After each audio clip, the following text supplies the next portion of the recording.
I don't know about you, but the last couple months have felt overwhelming for me, to say the least. Just when I feel like I have a handle on things, something changes. Stay at home, wear a mask, school's online, school's hybrid, school's in person, but it might go hybrid again. Numbers are up, numbers are down. Where are the Clorox wipes? Sometimes it can feel like a win just to make it through the day. Feelings of loneliness, isolation, frustration. Life is just plain difficult. This week in youth group, we were talking about the prophet Elijah, and I want to share a bit about what we learned with you. We talked about how Elijah saw this absolute miracle on Mount Carmel.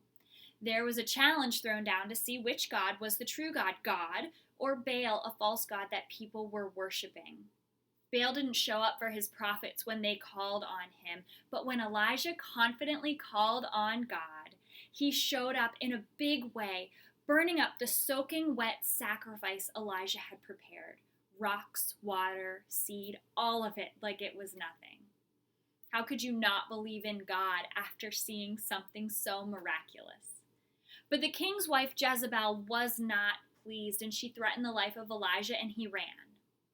I mean, I would too, let's be honest. He became so overwhelmed and fearful that he actually asked God to take his life. Fearful, overwhelmed, alone, life was just plain difficult.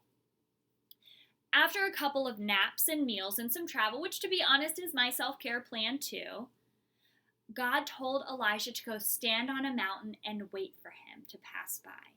And you've probably heard this before, but God wasn't in the wind. God wasn't in the earthquake. God wasn't in the fire. Elijah experienced God in a quiet, gentle whisper.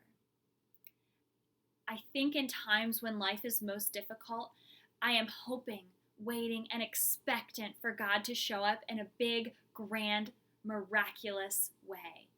I'm hoping to experience God in a spectacle of fire where I can know without a doubt that I am not alone and that God is there and heard me. But sometimes I think when I'm waiting for this grand spectacle, I actually miss God because he is in a quiet, gentle whisper. I want to challenge you this week and really all the time to spend time with God in worship, in scripture, or in prayer, and listen for the quiet, gentle whisper. Hear what he might be saying to you and know that you are not alone. You are loved by a good, kind, and powerful God. Each week in youth group, we have a truth to remember, and this week's was that because of our Creator, we can do difficult things. And we can do them because God is with us. Are you listening for him?